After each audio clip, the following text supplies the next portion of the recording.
A Date with Judy.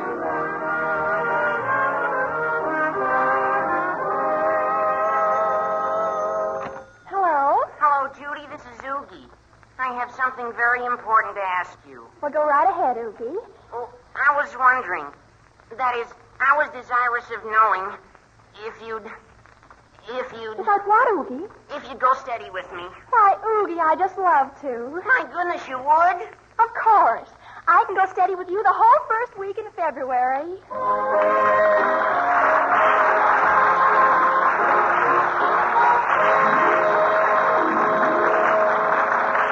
That's Judy, folks. Judy Foster, the lovable teenage girl who is close to all our hearts. Well, it's evening at the Foster's house, and Judy and her friend Mitzi are discussing life. Randolph, Judy's 12-year-old brother, is kibitzing. Tonight is the third night in a consecutive hunk I don't have a date. Business is bad with me, too, Judy. I wonder what's become of men. It isn't what's become of them I care about. It's what's going to become of me. What's going to become of my new evening gown if I never wear it. Oh, we'll just probably stay in the cupboard till one day it falls off the hook, dead. Be quiet, Randolph. You know, Mitzi, this is the longest lull without dates I've ever known since, well, for a couple of weeks. I know what, Judy. Let's have a party. Oh, Mitzi, that's a brilliant idea. Why, a party might put us right back on our feet socially. Well, anyhow, I'll give you another crack at the boys. You know, the trouble with most parties is other girls. You said it, Mitzi. Seems like every time I give a party, some other girl gets, well, practically engaged. If you could only have a party without other girls. Just with boys. Mitzi. Why couldn't we? Why couldn't we what? Have a party without other girls. Huh? Don't you see? We could just invite boys, millions of them. We'd have all the men to ourselves because the only girls would be there would be us. Judy, are you sure you want Mitzi to come? Of course. When do we have it? Tomorrow night. What do you say? Oh, it's a deal, Judy. And now, we better start inviting boys right now. Isn't this a scrumptious idea? Yes. Except, do you think the boys will want to come to the party when they find out we're the only girls there? Oh, that's simple. We won't tell them. But won't it be kind of a letdown when they find it out at the party? Randolph, we'll cross that bridge when we come to it. Come on, Mitzi. Let's go over to your house now and call the boys. Why can't we do it here at your house, Judy? Because my family gets nervous when I use the phone 25 or 30 times in a row. So does mine. Oh, but Judy doesn't have to live with your family, Mitzi. Come on, Mitzi.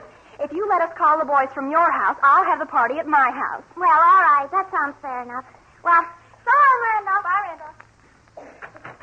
Hi, Mother. Oh, Randolph. Where have you been? Out on the porch with Judy and Mitzi. Aren't girls weird? Uh-huh. Yatta-da-yatta-da-yatta-da-da. Back and forth. Hey, Mother, you're not even listening to me. I'm very busy right now, Randolph. What you doing? I'm counting the people I've invited to my party tomorrow night. Your party tomorrow night? Certainly. Who else would be having a party tomorrow night? Well, you never can tell. I thought it would be a good chance to have a very elegant hen party while your father's out of town. Yeah, but, under the circumstances, I think you'd better forget about... Randolph, please go over to Curly's house or someplace. I haven't time to chat, dear, now. Chatting might be very profitable at this moment, Mother. On account of I could hand you some chat that'll make your hair stand on end. Now, Randolph, that's enough. For a boy of your age, you talk too much. Tomorrow night this time, will you please remind me of that remark? Now, let me see. Mrs. Smith makes 11, Mrs. Goodman 12, and...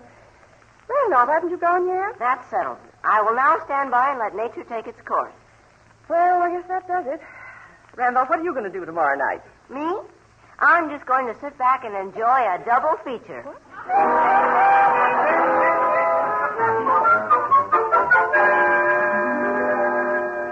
Judy, dear, come here a minute. I want you to help me with something for the party tonight. The party? Oh, then you know about it. What do you mean I know about it? I'm up to my ears in work for it, aren't I? Oh, but I hate to see you working so hard, Mother. I was going to do a stepladder, will you, dear? I want to get down the silver. The sterling silver? Really? Oh, gee, Mother, you shouldn't go to all that trouble. The everyday silver would be perfectly good enough. Oh, no. They'd all go home and talk about me if I just had everyday silver on the table. Oh, I don't think they would. I don't think they'd even notice it. My dear, they'd notice it if there was a dead fly on the inside of a chandelier 2 inches from the ceiling. Oh, you won't need to worry about them hanging from chandeliers or anything. They'll probably behave pretty well most of the time. Well, I certainly hope so. Now, let's see. I haven't decided yet on a menu. Well, I was thinking about hot dogs and baked beans and maybe a bunch of dill pickles. Why, I never heard of anything so ridiculous in all my life. Hot dogs, Judy?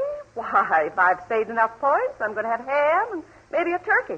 Oh, Mother, how too utterly luxurious. Now, I suppose cocktails are out, aren't Cocktails? Oh, Mother, that's silly. Root beer's good enough. Judy, if you don't stop making idiotic suggestions, root beer.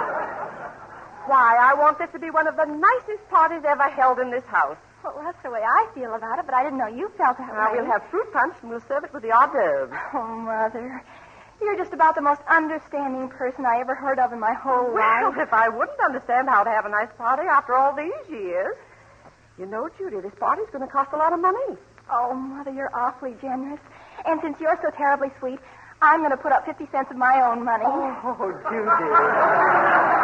You don't need to spend your money on this party. Why not, Mother? I'm glad to. Judy, sometimes I underestimate you. When you come right down to it, you're about the sweetest, most unselfish girl I know.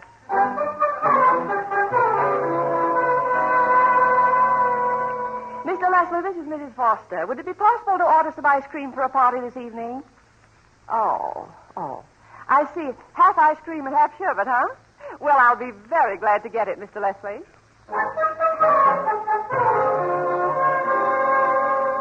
Is this the Gordon record shop? Well, this is Judy Foster, and I'd like to buy a few records for a party I'm having tonight. Something very hot and boogie-woogie, if you know what I mean. Have you got Let's Play Hooky Cookie? Well, I'll take that. And have you got Hello Goon, Let's Spoon? Well, send those. And, oh, wait, I'd like a good conga number. Oh, yes, conk me on the bones with a coconut. That's wonderful.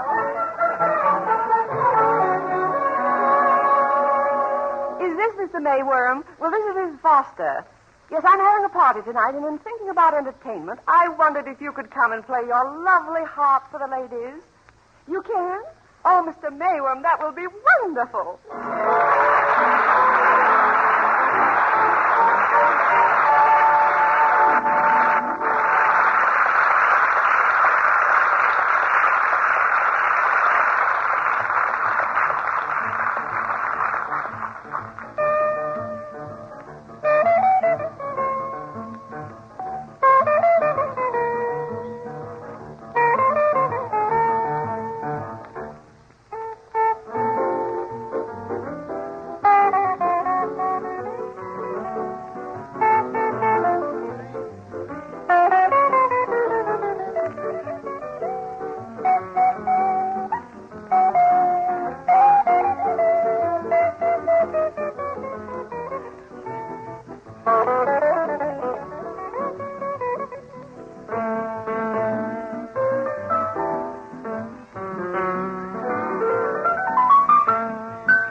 Date with Judy.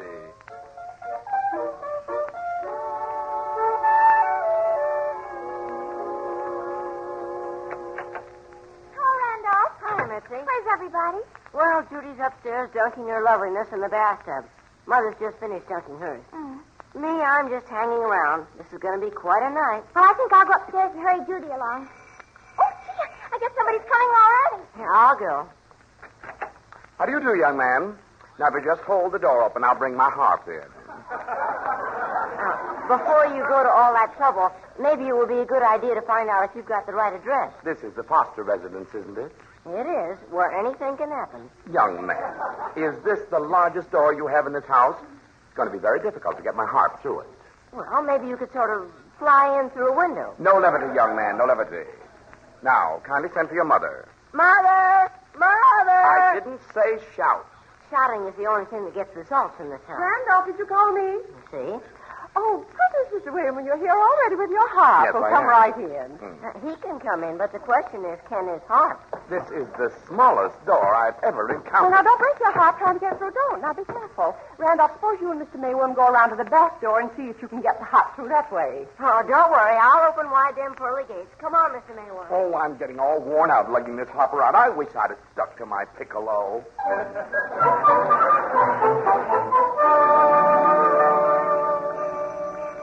Goodness, somebody's here already, and I haven't got the punch made. Hello, Dora. Melvin. New perfume, huh? Glad to see your old husband? Well, I certainly am, dear. I didn't expect you home till the first of the week. Well, I got a nice surprise for you, dear. This is Mrs. Miller. How do you do, Mrs. Foster? How do you do? I stopped off at the Millers in Cleveland to talk a little business, and I talked Mrs. Miller into spending a few days with us as a house guest. Well, how lovely. Isn't that grand? I knew you'd be tickled to death. I've talked to Dora so much about you, Mrs. Miller. You and your charming husband. Haven't I, Dora? Well, you certainly have. Goodness, and to think I'm having a party this evening. A party? Yes, a hen party. Just paying off some of my obligations, you know, Mrs. Miller. I see. Well, that's fine, then. Well, Dora, I suppose Mrs. Miller will want to go upstairs and change after the ride in. Oh, yes, of course. I'll show you up to the guest room. I have news. Mr. Mayworm can't get his harp through the back door either. Oh, hello, Father. Hello, son. Oh, Mrs. Miller, I want you to meet my boy, Randolph. How do you do? How do you do? I wonder if Mr. Mayworm should try the side door. I've told Randolph so much about you, Mrs. Miller. Haven't I, Randolph? Huh? Oh, yes. Oh, I should say so. He's been drooling all over the place about you, Mrs. Miller. He certainly has, Mrs. Miller. He's hardly talked about anything else for months. Randolph, suppose you show Mrs. Miller up to the guest room. I'd like to speak to your father a minute. Oh, sure. Right this way, Mrs. Miller. Thank you. Follow me, Mrs. Miller.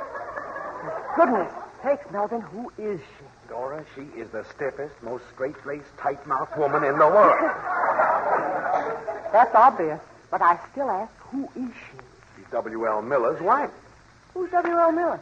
Just one of the biggest smoke-tongue distributors in this country, that's all. Oh. Dora, if I can get his account, I won't have to give my business a thought for a year. Oh. Certainly hope this is going to be a nice, polite party. Dora, I hope you haven't asked your usual friends. What do you mean by that? Now, don't get excited, dear. It's just that I want everything to go smoothly. You've no idea how much influence Mrs. Miller has on her husband. And she's got to go home and tell W.L. she wants him to give me the account. Well, I'll do everything I can, dear. Oh, the guest is in the guest room taking off her duds. Thanks, Randolph. Say, Dora, What, dear? I hope you're not playing cards tonight. Well, why not? Well, nothing. Except when some of your friends sit down to play bridge, it's no longer a polite social. They play for blood. Well, really, Melvin, I don't send my friends to charm school before I invite them to a party. Besides, it's going to be a very dignified affair. There's no reason why it shouldn't be just the thing to please her. I can think of a few reasons. What's that, Randolph?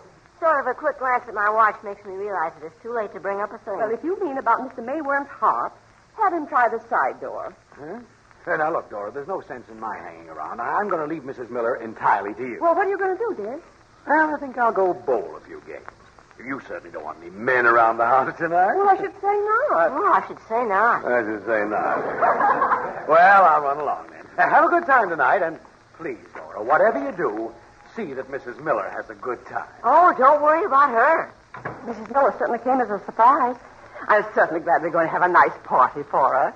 You suppose everything is all set, Randall? Like a fuse. Well, I guess somebody's here already.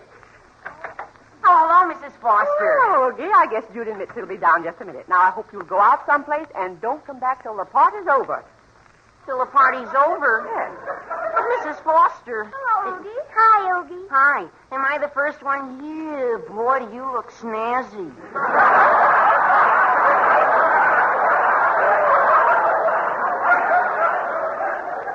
Thank you, Oogie. Oh, everything looks so nice, doesn't it, children? And Mr. Mayworm can't get his hop through the side door either, Mother. Oh, for the love of heaven. Well said, Mother. Please, will everybody stop being witty and let me think? Randolph, tell Mr. Mayworm to take his hop up on the porch. Since he can't get the hop inside the house, the ladies will have to go outside to hear him. The ladies, Mother? Certainly. Who do you think I'm having at this party, men? No, but I am. What are you talking about? There are 15 women coming this evening, and... No, there's not. There are 15 boys coming, aren't there, Mitzi? What? Judy's right, Mrs. Foster. See, Oogie's here already, and he's a boy. Aren't you, Oogie? Definitely. Judy, do you mean to say you're having a party tonight? Well, of course. What have we been doing all this work for? For my party. Oh, Mother, you mean a lot of women are coming here tonight? Judy Foster, why do you do these things to me? Now, don't worry, Mother. I could have invited my Boy Scout troop, but I didn't. Mrs. Foster, great news, great news. I've just succeeded in getting my harp through the cellar door. Oh, I'm going out of my mind. Well, blow me down. Visitor. I'll answer. No, I'll go. You better let me do it. I'm neutral. Come right in, one and all. The festivities are just about to begin.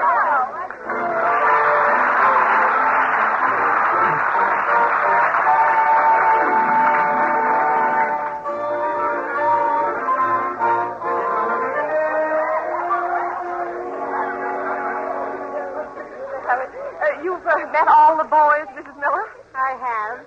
Gerald and Oogie and Red. And I believe this is Stinky over here. Oh, you slighted Jojo Duran and Panty Waist Hoffman. Gee, Oogie, I'm terribly sorry this happened. Oh, I don't quite understand, Judy. All of us boys and all those, well, fairly elderly ladies. It's all the most terrible mess. But how was I to know Mother was having a party tonight? Well, I understand, Judy. I understand about your mother's party. But what I'm talking about is your party. Where's the girls? Well, there's Mitzi and me. 2 girls for 15 men? Well, it was just an idea Mitzi and I had. We thought it'd work out all right, and would have if Mother hadn't had a party, too. Judy, I'm simply frantic. Mrs. Miller's just sitting there glaring. She's shocked to death. But at what, Mother? My goodness, nobody's done anything. Oh, I don't know what she thinks. I tried to explain that we were having 2 parties, but I don't think she believes a word of it. Will you look the way she's sitting there? She isn't very relaxed, is she? I don't know what to do. If your father loses that contract on account of us, Well, do you think it'd help any if I got my boys to mix with your girls? it certainly would not. Oh, Judy, I know what I'm going to do. I'm going to get everybody down in the cellar, and we listen to Mr. Mayworm play his harp. In the cellar? Well, he couldn't get his harp in any place else, so we'll just have to go down there.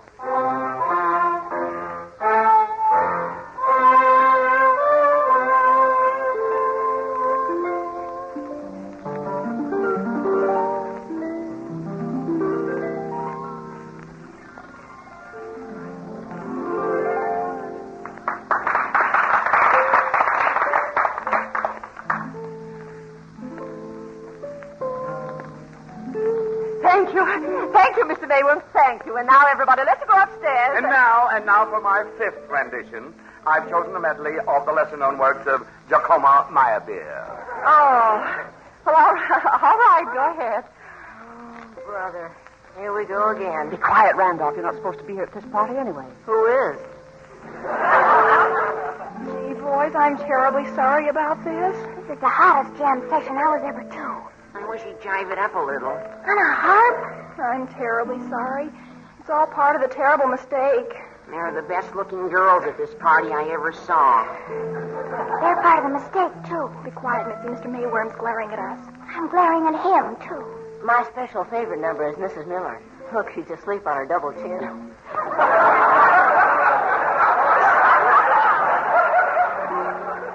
quiet, Randall. She's the guest of honor. No wonder. She's the cutest one in the bunch. I'm terribly sorry. I guess you fellas aren't having a very good time. I'm loving every minute of it. Oh, this is too much. This is too much. I just can't go on. I just can't. Playing in the cellar like this. I'm not used to it. And all this whispering. And now my spring's broken. Oh, what a pity, Mr. Mayworm. Now we won't be able to hear the end of the piece. Well, we'll just have to go upstairs, ladies and everybody, and Mr. Mayworm will have to play for us some other evening. That is debatable. Mother, please come over here a minute. I want to talk to you. As a member of the family, may I be in on this conference? Be quiet, Randolph. Now, what is it, Judy? Well, on account of your women are kind of old for my men, I was wondering, could you take your party in the dining room and let my party dance in the living room? Oh, I don't care what we do anymore. Father's deal's beyond saving anyway. Mrs. Miller's fast asleep anyhow. Are you going to wake her up, Mother, or are you just going to leave her to enjoy herself? I'm going to wake her up. This party's for her, and she's not going to get out of it so easily. Well, come on, everybody. My gang, I mean. We're going upstairs and play conga records. Oh, that's a great idea. And what are we ladies going to do, Mrs. Foster? We're going to play bridge. Would you all please go upstairs to the dining room? Oh. Randolph, I'm going upstairs with the others. Could you tactfully wake up Mrs. Miller? Oh, you bet. Oh, Mrs. Miller. Mrs. Miller, time to get up. Would you like to play some bridge, Mrs. Miller? What's that? Oh, lovely music. Oh, that's been over for 5 minutes. It has. I was sitting here thinking so deeply I didn't realize it. What's that? Oh, that's Conch Me on the Bonk with a coconut. You don't say so. Gay, isn't it? What's that? They've started the conga upstairs. That's the house bouncing.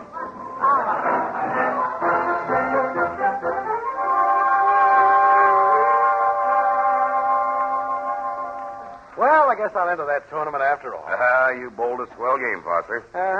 Not bad, was I? Well, let's get back and bowl another one. Let me get off the hook. Oh, no, I'm sorry, Bill, but I'd better be getting home. Come on, Alf, walk over. Okay, here's your 45 cents. Why a man would go home to his wife when his wife is having a hen party, I'll never know. Oh, this hen party's different, Bill. How can it be different? They cackle the same at all their parties. Not the one that Dora's giving tonight. This is a nice, quiet, dignified one. Well, It has to be. See, we're entertaining the wife of a very important client of mine. And believe me, that old battle axe wouldn't stand for anything noisy. No, sir. My house will be so quiet and peaceful, I bet I'll never even recognize it.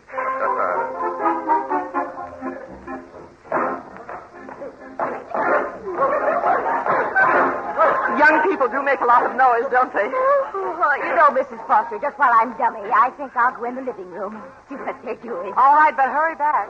The last dummy we had went in the living room and never came back. Seems most of the ladies are in the living room. Mrs. Miller, it's your turn to play. I did fall stage. Oh, I'm sorry. The bidding's over. Oh. You're playing the hand. Oh, yes. I was just listening to the music. Weird, isn't it? Hope it isn't bothering you No, at all. not at all. Well, girls, having fun. Randolph, what are you doing in here again? You go on back in the living room. Okay. You know, I think I'll go with him. What? Just take my arm, Mrs. Miller. And, Mother, may I suggest you give up bridge entirely and play solitaire? What are they doing, Randolph? That's the conga line. My, isn't Mrs. Newton graceful? I can't wait to see you in action. What in the Sam Hill is going on in this house? Oh, Father, when did you come in? Where's your mother? Hello, Mr. Foster. Come on, get in line. Judy, what are you doing? The conga. Oh, this is terrible. No, it isn't, Father. It's fun. It's Dora! Awful thing has happened. I'm so sorry. Well, you ought to. What are you trying to do, ruin my business? I thought you said this was going to be a dignified evening. Well, Melvin, it started out to be, but... Will somebody please turn that music off? Oh. I never... What are you stopping it for, Mr. Foster? Huh? I was just beginning to enjoy myself. Enjoy yourself. Why, Mrs. Miller, I thought you'd be furious. Furious? Why, Mr. Foster, I congratulate you. Huh? This is the first time in my life I've had a good time with a business acquaintance of my husband. Well, Most of them are so straight-laced and boring. Well, I did... If you knew how many harp solos and mezzo-sopranos I've listened to, and I've been to so many snooty bridge parties, I'm numb. It's a pleasure to find people who know how to enjoy themselves. Well, well, thank you.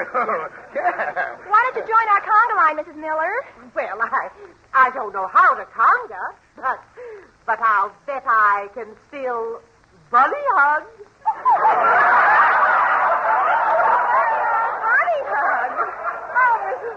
Miller, that's a wonderful idea. I think these young people would love it. I'll play the piano. Well, I don't like to brag, but I was the bunny hug champion of Northern Ohio in 1911. Well, I'll be a son of a gun. Gee, Mrs. Miller, come on, show us how. Well, all right, but I'll need a partner. Come on, Mr. Foster. No, Come on now. Come on. All you do is put your arms around me like this and let her rip. Oh, put your arms around me. Oh, no, wait. Oh, you're right.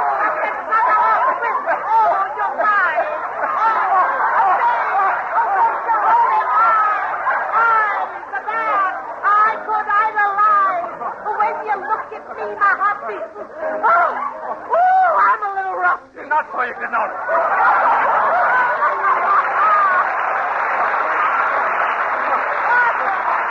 Mr. Foster, isn't it a wonderful party? Oh, yes. Yes. But I never in a million years figured you for a hep cat.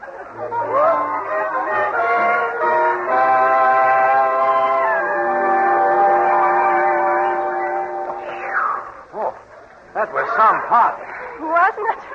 Gee, everybody had the best time after it got started. Well, Mrs. Miller's gone to bed. Well, I should think so. She was exhausted. You know, it was the first party I didn't have to worry about the other women snagging all the men. I can understand that. But how will we entertain Mrs. Miller tomorrow night? Oh, Mother, that's all arranged. The gang's coming over. I'm going to teach you to do the bumps. What? Before anybody does anything, there's a job to do in the cellar. Well, what's wrong, Randall? It's Mr. Mayworm. He got his harp in the cellar all right, but now he can't get it out.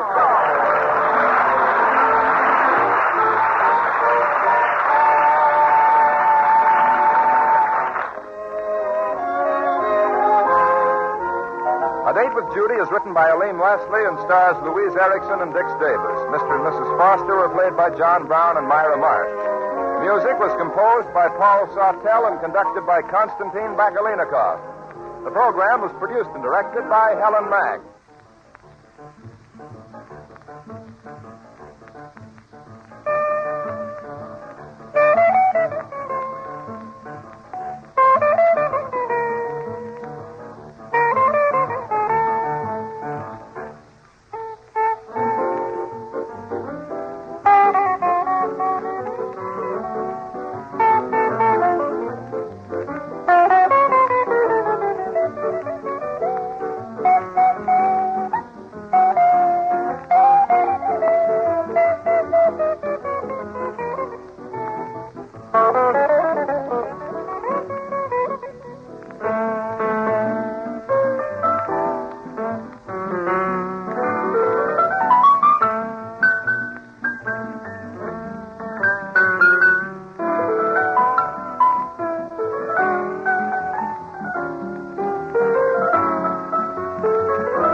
This is the Armed Forces Radio Service.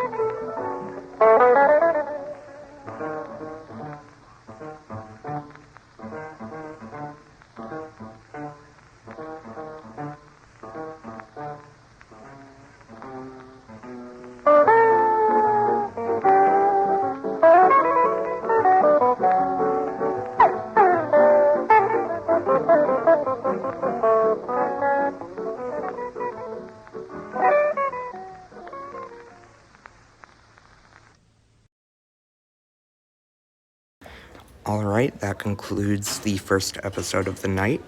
I hope you all liked it, and take your 5-minute break, and we'll be back then. Yeah.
that concludes our 5-minute break. I hope you liked the music, and let's get to episode 2 of the night. Yay, woo. Night and day, at home or away, always carry Tums. T-U-M-S. Tums, famous quick relief for acid indigestion, presents A Date with Judy. And the first of Judy's prominent guest stars, the distinguished motion picture actor, Mr. Joseph Cotton.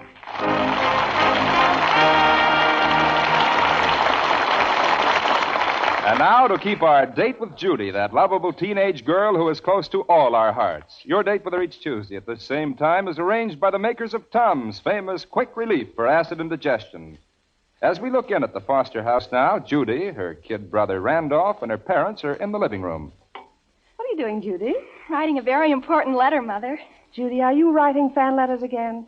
Really, Mother. When a man is not only the greatest dramatic movie actor in the whole world, practically, and also the handsomest, most romantic thing there is, well, the least a girl can do is give him a little encouragement. Well, do you have to take on his entire encouragement single-handed? Yeah, can't you let some other girl encourage him once in a while? Really, I don't think you people understand this at all. I'm certainly not in a category with girls who write mere mushy fan letters. Oh, no. Well, of course not. This is purely on a basis of a discussion of mutual careers. Of mutual careers? Oh, did he like you in your last picture? Really, I see this matter can't be discussed with one's family. One has to forge on alone, fighting for one's ambitions, in spite of the scoffing of one's family. Yeah, I suppose that's what one has to do. I mean, one really does. Well, I finished. I'll mail it for you, Judy. Thank you, Randolph. And all I've got to say is someday when I'm a star in Hollywood, Tootsie Whiteman is going to be very, very sorry she used dirty politics to keep me from being vice president of my class. Well, if you'll excuse me, I shall go up to my room. Farewell. Is that feud between Judy and Tootsie Whiteman still going on? Yes, it's still going on. It's reached a new high. Will everybody excuse me while I make a phone call? Well, of course. You know, it'll be much more soothing around here when Judy leaves Hollywood behind and goes on to greater ambitions, like being a school teacher or something. Hello. Hello, Curly. This is Randolph. Yeah, Randolph. I've got another one. You have? Yeah, take care of it for me, will you? Yeah, Randolph. So long. So long. Just what was that conversation about? Oh, it's a very clever and sinister plot. Huh? It's like this. Every time Judy writes a fan letter to Joseph Cotton... Oh, so that's who Judy writes fan letters to. Yeah. Well, it seems that Curly has a cousin who lives in Hollywood. And every time Judy writes a fan letter to Joseph Cotton, well, Curly's cousin who lives in Hollywood answers it. Is that so? Yeah. He makes out like he's Joseph Cotton. And Judy's fallen for the gag hook, line, and sinker. I don't know if I like that. Why, Father, what other brother would give his sister a thrill like that? And all for free. Oh,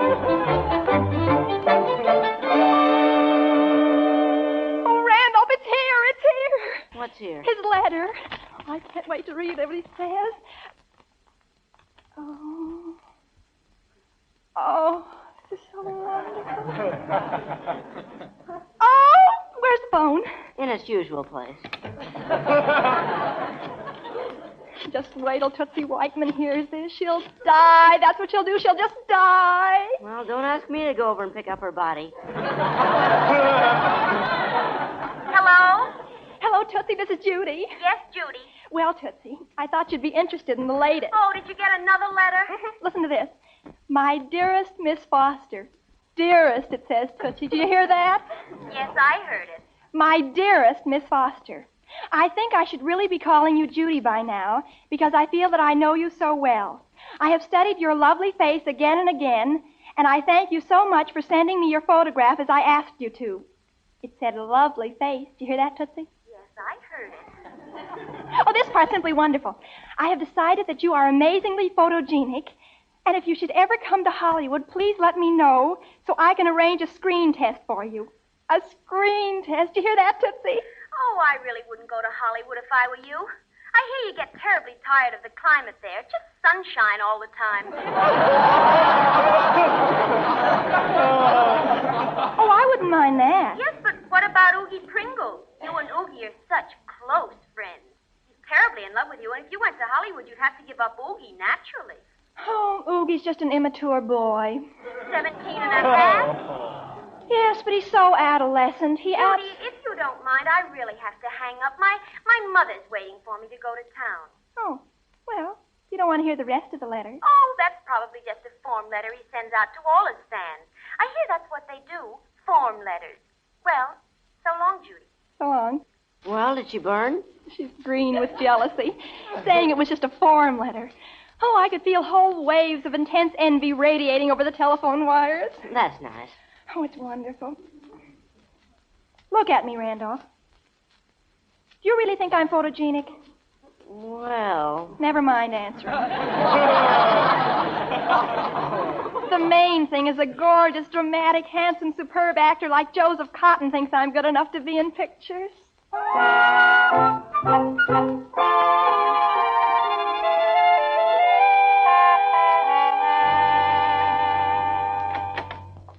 You think this room's all right, Joe? Fine, Don. As a matter of fact, for a town this size, it's darn good. Yeah, for personal appearance tour in times like these, I must say we've had mighty little trouble. Well, I'm going to unpack. Okay, I'm going to go downstairs and see if I can find a drugstore. I need a toothbrush. See you later.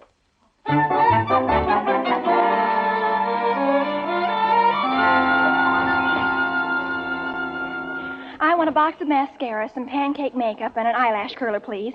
And if you don't mind, I'd like to look at... Oh, jeepers. Excuse me a minute, please. I beg your pardon. I beg yours. Well, excuse me for coming up and talking to you like this, but I just had to. Oh, it's all right. I suppose if people ever stopped talking to me, I wouldn't like it a bit. Oh. Well, what I wanted to say was, did anybody ever tell you you look like Joseph Cotton? Why, yes. People tell me that all the time. You're just, the spitting image of him. Is that good? Oh, it's wonderful. I think he's marvelous, don't you? Well, he has his faults. In that last picture of his, I didn't like it the way he looked in the mirror at himself. Oh, but that was marvelous. I thought he was terrific when he did that. Sort of self-conscious, I thought. I don't think you ought to run him down like that. He's really a marvelous actor, in spite of what you think of him. Now, wait a minute. Don't get angry. Well, it really hurts me to hear people going around knocking a simply marvelous star like Mr. Cotton. Oh, far be it from me to knock him. You're probably just a little jealous, actually, because he happens to be a famous movie star and you just look like him. Well, that's possible. He's really a wonderful person when you get to know him. That's so. You know him? Well, of course I do. Oh, not personally, of course, but he's been writing to me and, well, the depth and character of a man who's so famous and everything is simply, I think it's wonderful. He's been writing to you? Oh, yes. He asked me to come to Hollywood and take a screen test. He has? Of course. I guess he realizes from our letters that we could work together in cooperation and everything. Oh, everything. Mm-hmm. On account of a sort of mutual kinship of understanding we have. Well, I wouldn't be too sure of that. Well, goodbye. It was awfully nice talking to you. Wait a minute. Oh, I have to go. But you really do look an awful lot like him. Hey, wait a minute. Bye.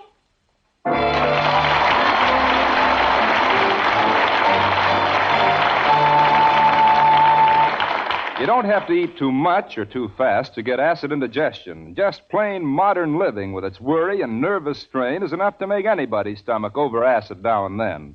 But it's mighty easy to keep your stomach sweet with Tums. Tums quickly neutralize the excess gastric acidity and bring blessed relief from heartburn and other signs of acid indigestion. Try Tums also if you're a heavy smoker, for Tums are ideal for sweetening the mouth and keeping down over acidity. Thousands of people find much comfort in taking Tums after every meal. For the more delicious the food, the more you may need Tums. Try Tums yourself. Only 10 cents a roll, all drugstores. 3-roll package for $0.25. Tums, T-U-M-S. Tums for the tummy. And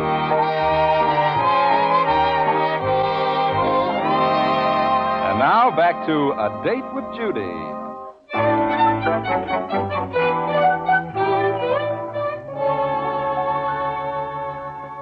Hey, Curly. Yeah, Randolph. Did you see this in today's papers? No. Look at this, picture and everything. Joseph Cotton to conscript blood donors. Joseph Cotton, well-known Hollywood leading man, came to town today under the auspices of the Blood Donor Service. He will deliver a number of lectures today and this evening. Yowie! Double yowie. Has Judy seen this yet? Well, not that I know of. Oh.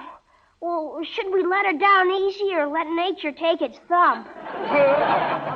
Gee, I don't know. Well, it would be very interesting to see what happens. Uh-huh. Yeah, having such sort of a perpetual motion machine in action, it might be kind of intriguing to see where perpetual motion stops and the explosion of the atom begins. Randolph? Here comes the atom now. Was there any mail for me today, Randolph? Judy, would you kind of like to look over the headlines in the morning paper or anything? No, I think I'll There's just... a very interesting picture on the front page. There is? Well, Jeepers! Anything wrong, Judy? He's in town. Oh, then it was he. Oh, but why didn't he say so? Didn't he recognize me? After all, he has my picture. Would he have just been teasing me? Was he just leading me on, intending me to call up later? Or... Oh, golly, this is amazing. I've got to figure this out. Did you make anything in first statement, Randolph? No, can't say that I did. Very puzzling.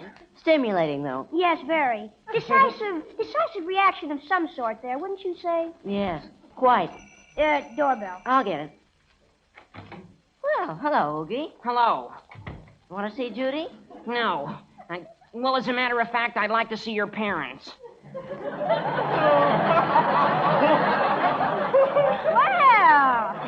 Well, that's nice for a change. Yeah. Usually you spend evening after evening trying not to see your parents. Well, this time I want to see them all right. Well, I think that could be arranged. Father's home for lunch, and you can find them both in the breakfast room. Good.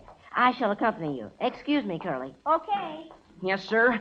When a man faces a crisis, I think the most definite thing he can do is face it. Oh, hello, Oogie. Hi, Oogie. Hi. Mr. and Mrs. Foster, there's been something I've been wanting to say to you for a long time. Well, this sounds serious. Well, I felt it my duty... No, just a minute, Oogie. Judy is entirely too young to be... Well, that's just it. She's so young. Mr. Foster, she's so young, and... Well, that's the reason I thought it was best I came to you. You're darn right it's best you came to me. Because we're going to put a stop to it right here and now. Just because you're going into the Army in another 6 months, you don't need to think that you can talk my daughter into getting married right now. Oh, I don't want to marry Judy, Mr. Foster. Maybe in a couple of... Huh? I said I don't want to marry Judy. Well, what are you getting us all excited for? Well, I want to keep her from, well, maybe marrying some other man. Some other man? Yes. Mr. Foster, I'm not here to tell on Judy or anything, but, well, when a man reaches a crisis... A man has got to face it. Mr. Foster, what would you say if I told you a famous picture star has been, well, wooing Judy through the mail? What? Oh! Is that all? All? You should see what he says to her. Mr. Foster, I have here a packet of letters tied in blue ribbon, all of which this fiend wrote to Judy. Where did you get those, Oogie? Well, Judy loaned them to Tootsie Whiteman to read, and Tootsie showed them to me. Not that I want to go around reading other people's mail or anything, but, well, when something like this happens, a man... has got to face it. Oh, come now, Oogie. Things aren't nearly as bad as you think. Oh, they aren't. Well, Mr. Foster, this man is in town, and, well, it's pretty terrible, that's what it is. Well, Judy hasn't run off with him yet. Really, Mr. Foster, I've got to see action. And if you treat my remarks with, well, levity, that's all, well, I guess the thing I've got to do is just go to the source. The, source? Yes, sir, the source. Joe,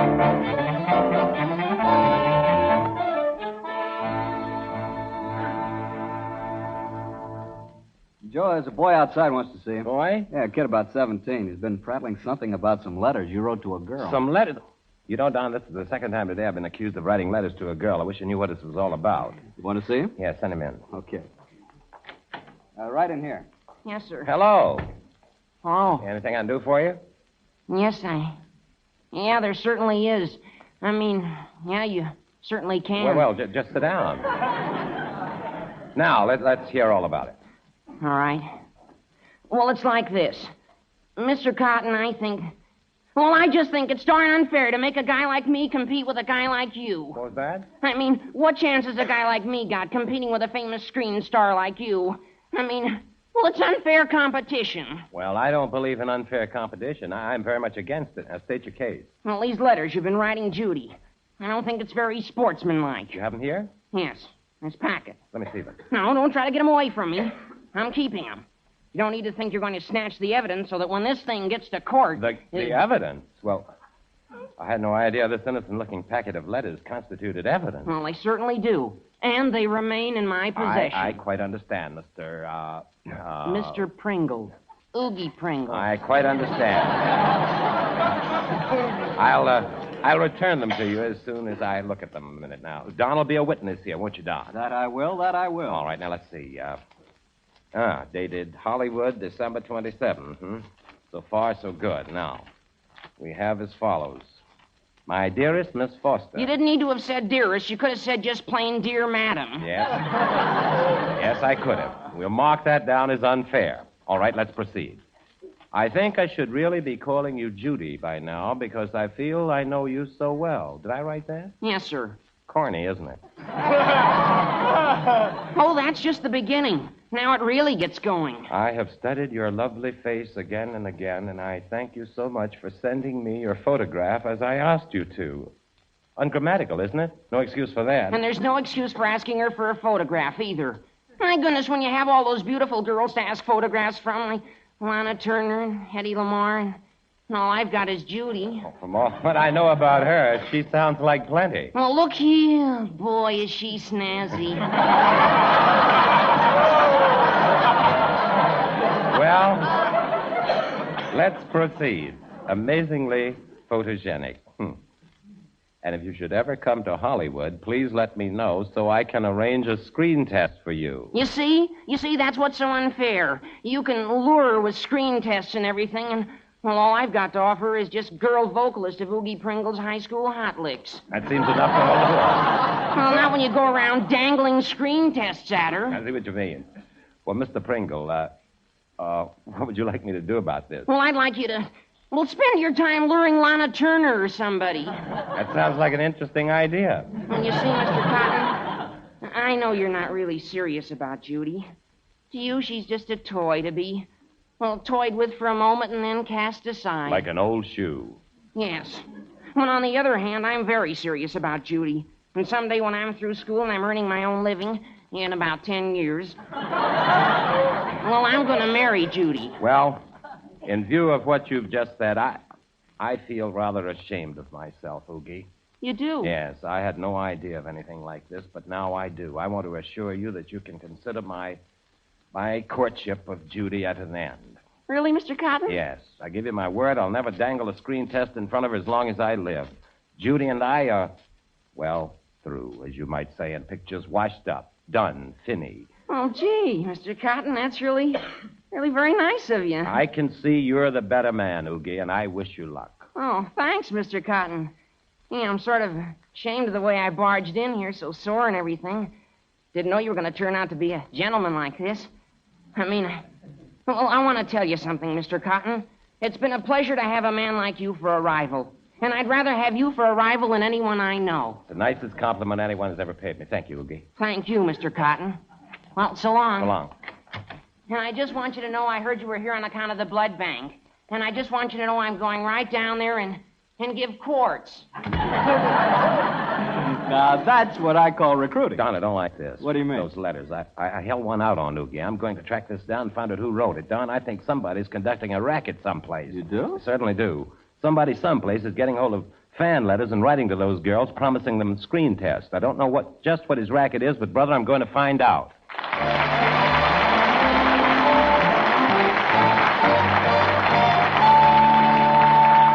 When acid indigestion hits you, don't jump from the frying pan into the fire. Don't over-alkalize your stomach. The dependable, simple way to relieve acid indigestion fast is with Tums. Tums contain no soda or other water-soluble alkalis. Tums never over-alkalize your stomach or invite an acid rebound. That's why millions, night and day, at home or away, always carry Tums. New users of Tums usually get a double surprise. First, because Tums taste just like candy mints. Second, because their fast medical action is so effective and comforting for acid indigestion. If you want a happy double surprise, stop at the nearest drug counter and get a 10-cent roll of Tums. Then, at the first hint of heartburn, slip a tum or two in your mouth, same as you would after-dinner mints. In no time at all, your upset acid stomach will be calm and peaceful again. There are many imitations, but there is no substitute for Tums. And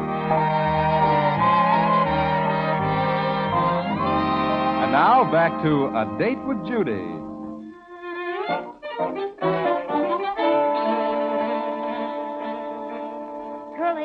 Curly. In here, Randolph. Hey, Curly, flash. Latest developments on the strange case of Joseph Cotton. Over at my house... Why did you hear what's been going on over at my house? What? Well, the last time they gave me a report via the telephone. Yeah? Well, gee, my sister Tootsie was listening. She was? Yeah, I didn't know it while I was talking, but... Well, she's wise, Randolph. You mean she knows Cotton didn't write those letters? Yeah, and knowing my sister Tootsie like I do, the results are going to be mighty sad for your sister Judy. Well, gee, what's she going to do, Curly? She's going to sacrifice $5 of her own money to buy flowers and send them to Judy like they were from Joseph Cotton. Wow. Double wow.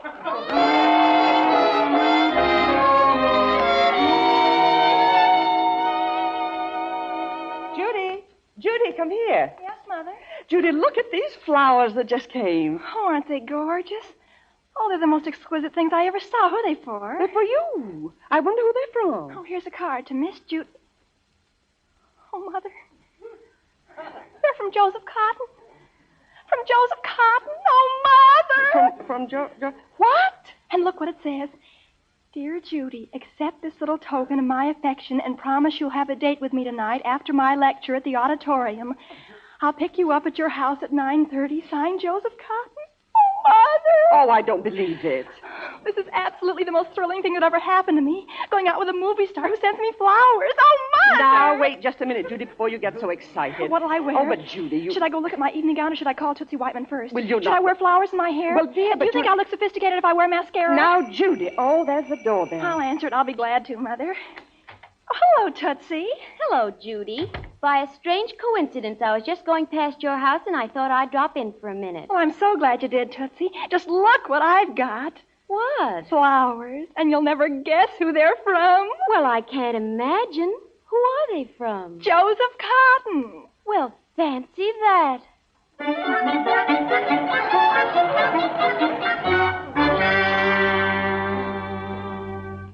Hey, Curly. Yeah, Randolph, what's the latest? Well, Judy just took a milk bath. Are you kidding? No, it's the truth. And Tootsie's just sitting there building up the rat trap.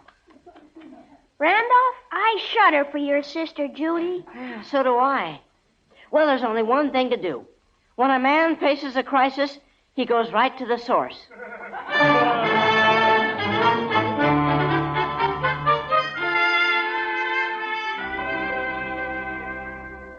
Hey, Joe, there's a boy out here to see you. A boy, same one? No, different. A little one this time. Well, there's some racket they've got me involved in. I'd like to get the bottom of this. Tell him to come in. Okay.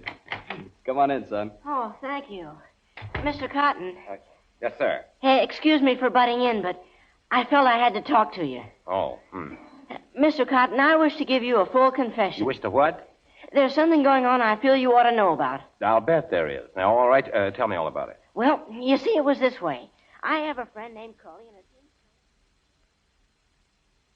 and that's the whole thing, Mr. Cotton. Well, what do you know? Good Lord, and I told that Hollywood detective agency to go to work. Well, call him up again tomorrow and tell him to lay off. You know, I feel sorry for Judy. Yeah, me too. It's going to be quite a letdown tonight when you don't show up. Look, why don't I show up? Gosh, Mr. Cotton, do you really mean it? Mr. Foster, chivalry is not yet dead, sir. Don, where's my hat? Oh, now, wait a minute. This is going to make Oogie awfully mad. Oh, we'll be able to take care of Oogie. Yeah, if he doesn't take care of you first.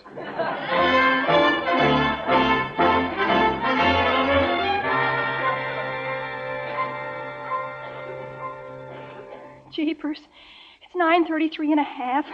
Oh, Tootsie, I was never so excited in my life. What would you do if he didn't show up, Judy? Oh, he'll be here. He said he would. Take it easy. Take it easy. Oh, I will.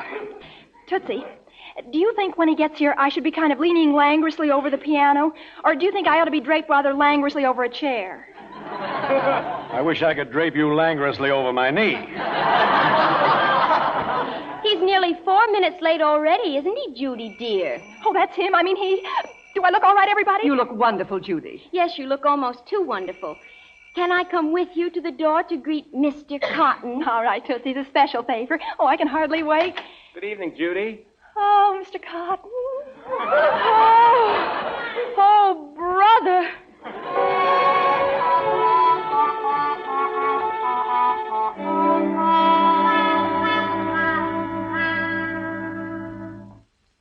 Oh, Mr. Cotton, I just never had such a wonderful evening in my whole life. I'm glad you enjoyed it, Judy. It was quite an experience for me, too.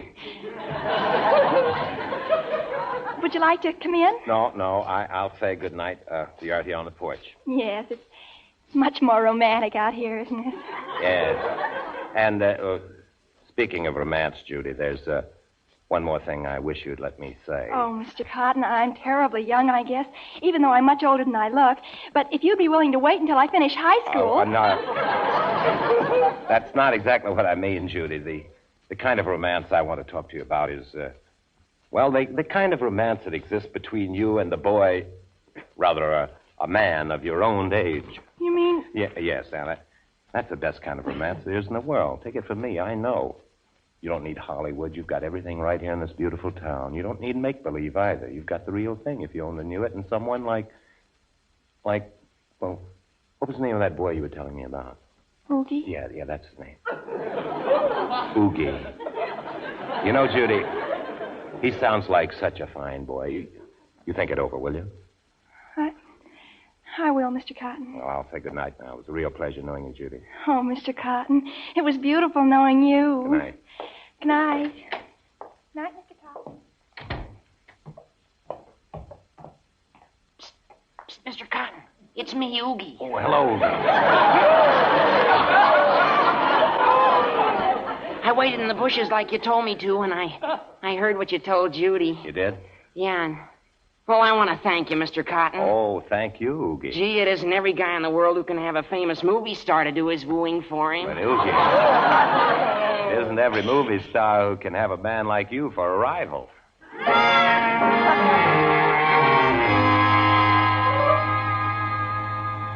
Randolph, Yeah, Curly? I just want to tell you we got a wire from my cousin in Hollywood. Oh, yeah? Yeah, he's in jail.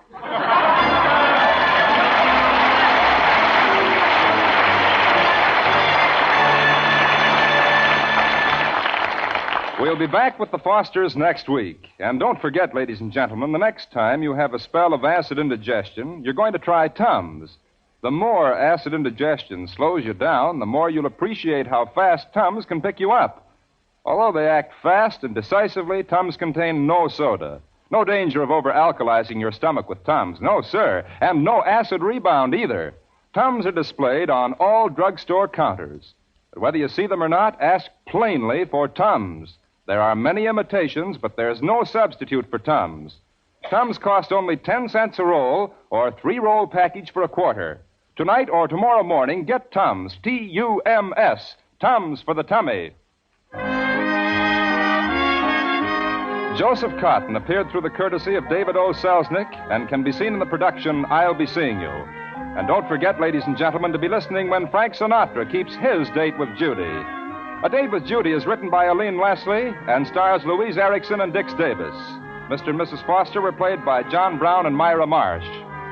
Music was composed and conducted by Paul Sawtell. The program was produced and directed by Helen Mack. This is Doug Gorley inviting you to be with us again next Tuesday at this same time to keep your Date with Judy. And remember, night and day, at home or away, always carry Tums, T-U-M-S. And be sure to listen to the new Tums show starring Al Pierce in Here Comes Elmer next Saturday night over another network. Consult your local newspaper for time and station.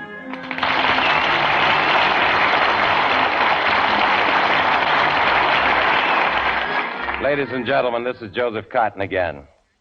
The blood bank needs our blood today more than ever before.